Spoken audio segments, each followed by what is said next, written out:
अस्सलामुअलैकुम, बोल न्यूज़ में खुश आमदीद। मैं हूँ शर्जील अरशद। मैं हूँ आपके साथ रमशा साजिद। हेडलाइंस आप जान चुके हैं, बुलेटिन का आगाज़ करेंगे। गिलगित बल्तिस्तान के ज़िला ख़िज़र में सैलाब ने एक बार फिर तबाही मचा दी है। रेलों ने 100 से ज़ायद घरों को मुतासर किया है। पाक फ़ौज के रेस्क्यू ऑपरेशन के ज़रिए मुतादिद मुतासरीन को महफूज मकामात पर मुंतकिल किया जा रहा है। गिलगित बल्तिस्तान के ज़िला ख़िज़र में सैलाब ने एक बार फिर तबाही मचा दी है। रेलों ने 100 से ज़ायद घरों को मुतासर किया है। ग्लेशियर फटने से गिलगित बल्तिस्तान के जिला ग़ज़र में सैलाब आ गया, जिसके सबब रास्ते बंद और कई गांव महसूर हो गए। अलीदास नाले के दोनों तरफ रात गए लैंड स्लाइडिंग से गिलगित शंदूर रोड मुकम्मल बंद हो गई। सैलाब में फंसे अफराद की मदद के लिए पाक फौज का हेलीकॉप्टर ग़ज़र पहुंच गया, जिसने मुतादिद अफराद को महफूज मकामात पर मुंतकिल कर दिया। सूरत हाल का जायजा लेने वज़ीर आला गिलगित बल्तिस्तान भी ग़ज़र पहुंच गए। तर्जुमान गिलगित बल्तिस्तान हुकूमत फैजुल्लाह फराक के मुताबिक सैलाबी रेलों ने 100 से ज़ायद घरों को मुतासर किया। तमाम फंसे अफराद को रेस्क्यू किया जा चुका है। सैलाब से खेत खलियान और बागात को भी शदीद नुकसान पहुंचा। 7 किलोमीटर के इलाके तक मसनूई झील बन चुकी है। 1 किलोमीटर की सड़क रेलों में बह गई है। बारिशों और सैलाब से मुतासर अफराद की इमदाद व बहाली हमारा मुश्तरका जिम्मेदारी का मामला है। फील्ड मार्शल आसिम मुनीर की निगरानी में अफवाज पाकिस्तान इमदादी कार्रवाइयों में भरपूर हिस्सा ले रही है। आफत की इस घड़ी में वफाकी हुकूमत ने सूबाई हुकूमत के साथ मिलकर काम किया। वज़ीर आज़म शहबाज शरीफ ने काबीना इजलास में गुफ्तगू करते हुए कहा कि बुनेर के दौरे के मौके पर सिपा सलार खुद भी मौजूद थे। कोर कमांडर पेशावर ने नुकसानात और इमदादी सरगर्मियों के बारे में ब्रीफिंग दी।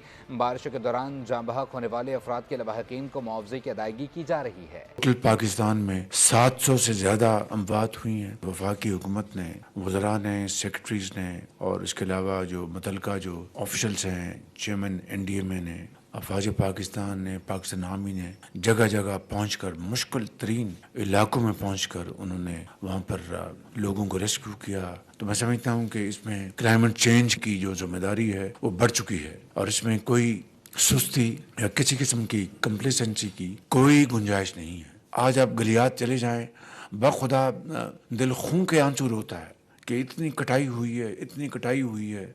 वहाँ पर प्लाजे बन गए, वहाँ पर घर बन गए। ये तबाहकुन हालात जो कि एक कुदरती आफत है, उसके साथ मैन मेड डिज़ास्टर जो है, इसकी कोई गुंजाइश नहीं है। चीन पाकिस्तान की जो दोस्ती है हर दिन मजबूत हो रही है और पाकिस्तान की तारीख में जो चीन ने पाकिस्तान के साथ हमेशा तावन किया है, हमेशा दोस्ती का हाथ बढ़ाया है, ये स्ट्रेटेजिक पार्टनरशिप है। पख्तूनख्वा में पाक फौज का flood relief operation. Buner, Swat, Shangla और स्वाबी में फ्लड रिलीफ ऑपरेशन जारी है। बुनेर में कादिर नगर से बिछाई दारा जाने वाली सड़क खोल दी गई है। पाक फौज की रेस्क्यू टीम मकामी इंतजामिया की मदद में सरगर्म अमल है। पाक फौज की कोर ऑफ इंजीनियर्स के दस्ते रास्तों को खोलने मसरूफ हैं। पाक फौज के हेलीकॉप्टर्स में राशन और दीगर सामान मुहैया किया जा रहा है। मेगा बरसने से मेगा सिटी का हुलिया बिगड़ गया है। सड़कों की ऐसी तराश खराश की कि सफ़र पुरखतर बना दिया है। रही सही कसर नकासी आपके नाकस निज़ाम ने पूरी कर दी है, जो ट्रैफिक की रवानी में रोड़े अटका रहा है। कराची के कई इलाकों में बिजली मुकम्मल तौर पर बहाल ना हो सकी। मूसलाधार बारिश और अर्बन फ्लडिंग से दरहम बरहम होने वाला निजाम मामूल पर ना आ सका। बरसात ने कई सड़कें उधेड़ कर रख दी, कई जगहों पर गड्ढे पड़ गए। लियाकताबाद में नौ तामीर शुदा सड़क कई मकामात पर धंस गई। मलबा बीचों बीच जमा करने से गाड़ियां डॉजिंग कार के अंदाज में चलाई जा रही हैं। दूसरी जानब शहर के नशेबी इलाकों से मुकम्मल निकासी आब ना हो सकी। सड़कों पर पानी जमा होने से ट्रैफिक की रवानी शदीद मुतासिर है। कईयों बार अतराफ की सड़कों पर गाड़ियों की लाइन लग गई। ऐसे में के इलेक्ट्रिक की रिवायती हटधर्मी भी बरकरार है। कराची के कई इलाकों में बिजली मुकम्मल तौर पर बहाल न हो सकी। जिन इलाकों में बिजली बहाल हुई वहाँ भी मुख्तलिफ हीले बहानों से बिजली बंद की जा रही है। शहरियों ने हुकूमत से मुतालबा किया है कि खुदारा के इलेक्ट्रिक का क़िबला दुरुस्त किया जाए। बारिश को रोक नहीं सकते, पानी आएगा। कराची में बारिश का अगला स्पेल पीर को मुतवक्किल है। 12 घंटे में 235 मिलीमीटर बारिश रिकॉर्ड की गई। मेयर कराची मुर्तज़ा वहाब की मीडिया से बातचीत कहा, बारिशों के बाद की सूरत हाल पर मनफी प्रोपेगेंडा किया जा रहा है। बारिश कहीं भी हो, KMC के नालों से पानी गुजरता है। तवक्को से ज्यादा बारिश हुई, कैपेसिटी से ज्यादा बारिश हुई। बारिश को नहीं रोक सकता, वो पानी आएगा। मनफी प्रोपेगेंडा, ये मनफी बातें करने वाले। गुजारिश ये करना चाहता हूँ कि यार प्रोपेगेंडा करने से, बातें करने से तो मामला हल नहीं होते। तो ये नाले का जो ये सारा पानी शहर के अंदर आया था 300 मिलीमीटर, ये नालों के जरिए गया। ये मैंने कोई ट्रक में भर के तो इसको समंदर में नहीं फेंका। तो अगर नाले साफ नहीं हुए होते तो क्या ये पानी की निकासी हो पाती? KMC तो है, KMC अपना काम कर रही है।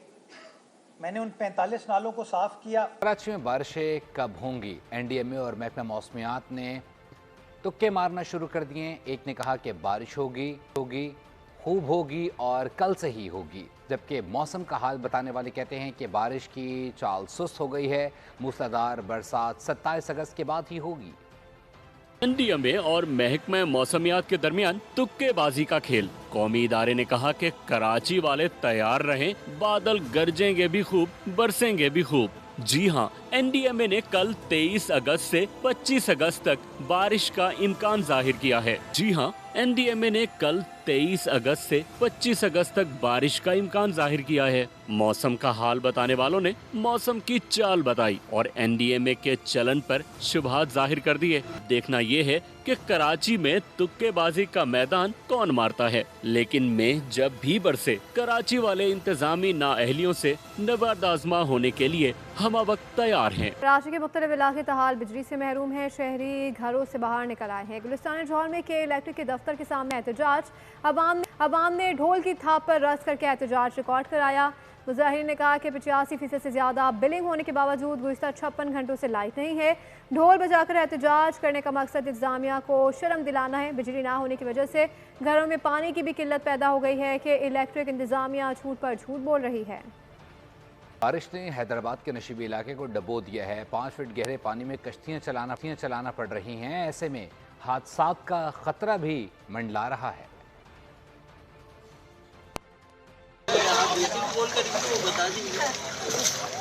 हैदराबाद के इलाके महर अली सोसाइटी में 1500 घरों को पानी ने घेर रखा है। हालात इतने ख़राब हैं कि मकीन कश्तियों से आमदोरफ्त कर रहे हैं। पानी की गहराई 5 फुट बताई जा रही है, जो कि किसी भी दिन हादसे का सबब बन सकती है। हालात के पेश नज़र लोग घर छोड़ने पर मजबूर हैं। बहुत मुश्किलात नहीं हैं, लेकिन रहते हैं हम। अब हम जा रहे हैं यहाँ से छोड़ के। पानी भरा हुआ है, पूरा घर में पानी भरा हुआ है।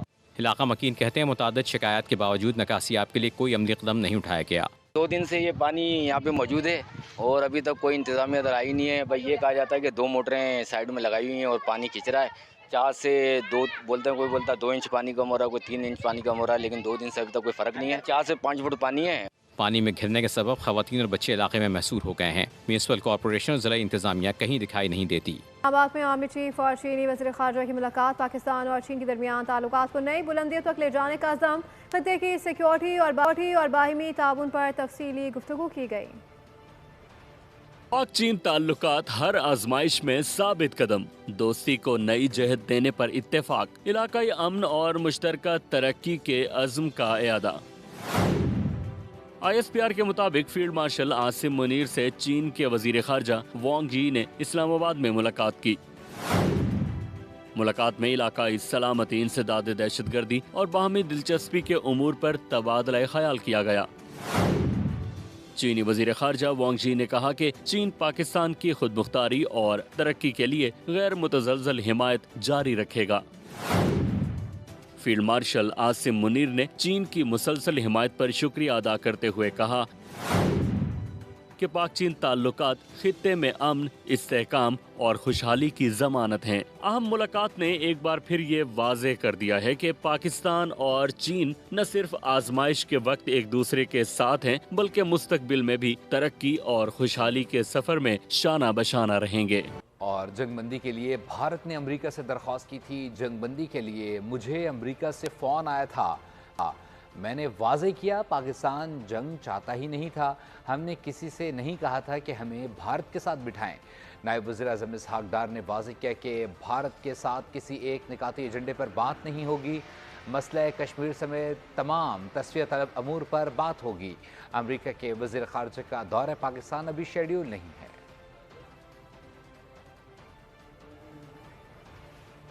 Bangladeshi quarter master general Mohammad Faizur Rahman का जॉइंट स्टाफ हेडक्वार्टर्स रावलपिंडी का दौरा। Chairman joint chief of staff committee general Sahir Shamshad से मुलाकात की। मुलाकात के दौरान दोनों फरीकों ने खत्े की मौजूदा सिक्योरिटी सूरत हाल पर तबादला ख्याल किया और दिफा और सिक्योरिटी के शोबे में मौजूदा ताउन को बढ़ाने के लिए मुश्तरका अज़म पर जोर दिया गया। जनरल साहिर शमशाद ने दोनों माले के दरमियान 2 तरफ़ा ताल्लुकात की बढ़ती हुई रफ्तार पर रोशनी डाली और दिफाई ताउन की नई राहों की निशानदही की। मौजूद मेहमान ने पाकिस्तान की मुसल्लह अफ़वाज के पेशेवराना महारत को सराहा और दहशत गर्दी के खिलाफ जंग में उनकी कुर्बानियों का एतराफ़ भी किया। بلوچستان کی سرزمین سے نکلنے والا خزانہ پاکستان کی معیشت کے لیے نئے صبح کا آغاز. دنیا کی نظریں ریکوڈک پر مرکوز جہاں پاکستان کی قسمت بدلنے والی ہے. ایشیائی ترقیاتی بینک نے ریکوڈک منصوبے کے لیے $410 ملین پیکج کی منظوری دے دی ہے. 42 برس میں یہ پہلا موقع ہے کہ ایشیائی ترقیاتی بینک کسی کان کنی منصوبے کو براہ راست فنڈ کر رہا ہے. یہ منصوبہ پاکستان کی معدنی طاقت کو دنیا کے نقشے پر اجاگر کرنے کے ساتھ ساتھ ملکی دفاع اور معیشت کو نئی بلندیاں عطا کرے گا. SIFC کی تاریخ میں یہ سب سے بڑی سرمایہ کاری تصور کی جا رہی ہے. پاکستان کے لیے بڑی اقتصادی خوشخبری. ریکوڈک منصوبے میں بڑی کامیابی. ایشیائی ترقیاتی بینک اور عالمی مالیاتی اداروں کی تاریخی سرمایہ کاری. ADB نے ریکوڈک تانبے اور سونے کی کان کے منصوبے میں $410 ملین کے مالیاتی پیکج کی منظوری دے دی ہے. 1983 کے بعد یہ کان کنی منصوبے میں پہلی سرمایہ کاری ہوگی. ریکوڈک دنیا کے سب سے بڑے غیر استعمال شدہ تانبے اور سونے کے ذخائر میں سے ایک ہے جسے کینیڈین کمپنی بیرک گولڈ چلائے گی. ذرائع کے مطابق منصوبے کا مجموعی حجم $9 ارب ہے جس کے لیے پہلے ہی ورلڈ بینک کے ذیلی ادارے انٹرنیشنل فائنانس کارپوریشن نے $700 ملین کی سرمایہ کاری کا وعدہ کر رکھا ہے. IFC کی تاریخ میں کان کنی کی شعبے میں سب سے بڑی سرمایہ کاری تصور کی جا رہی ہے. ایشیائی ترقیاتی بینک نہ صرف مالی معاونت فراہم کرے گا بلکہ بلوچستان کی صوبائی حکومت کو $110 ملین کا کریڈٹ گارنٹی بھی فراہم کرے گا جو منصوبے میں 25% شراکت دار ہے. ریکوڈک منصوبے کی پیداوار 2028 میں شروع ہونے کا امکان ہے. حکومتی ذرائع سے پاکستان کے مادی شعبے میں غیر ملکی سرمایہ کاری کے لیے ایک سنگ میل قرار دے رہے ہیں. ماہرین اس پیش رفت کو اسٹریٹجک لحاظ سے اہم قرار دے رہے ہیں جب دنیا میں متبادل توانائی اور اہم معدنیات کی مانگ میں اضافہ ہو رہا ہے. مغربی ممالک چین پر انحصار کم کرنے کے لیے نئے پارٹنرز کی تلاش میں ہیں. تجزیہ کاروں کا کہنا ہے ریکوڈک منصوبے میں سرمایہ کاری پاکستان کے لیے عالمی اعتماد کا مظہر ہے. اس سے نہ صرف معیشت کو سہارا ملے گا بلکہ روزگار، برآمدات اور جدید ٹیکنالوجی کی منتقلی کے دروازے بھی کھلیں گے. حکومتی حلقوں کا کہنا ہے کہ یہ صرف ایک آغاز ہے. مستقبل میں پاکستان نایاب زمینی عناصر سمیت دیگر قدرتی وسائل میں بھی عالمی توجہ حاصل کرنے کے لیے تیار ہے. نیوز اسٹوڈیو سے فی الوقت کے لیے اتنا ہی. مزید باخبر رہنے کے لیے وزٹ کر سکتے ہیں ہماری ویب سائٹ boldnews.com. دیکھتے رہیے. سبسکرائب کریں اور بیل دبائیں تاکہ کوئی خبر رہ نہ جائے.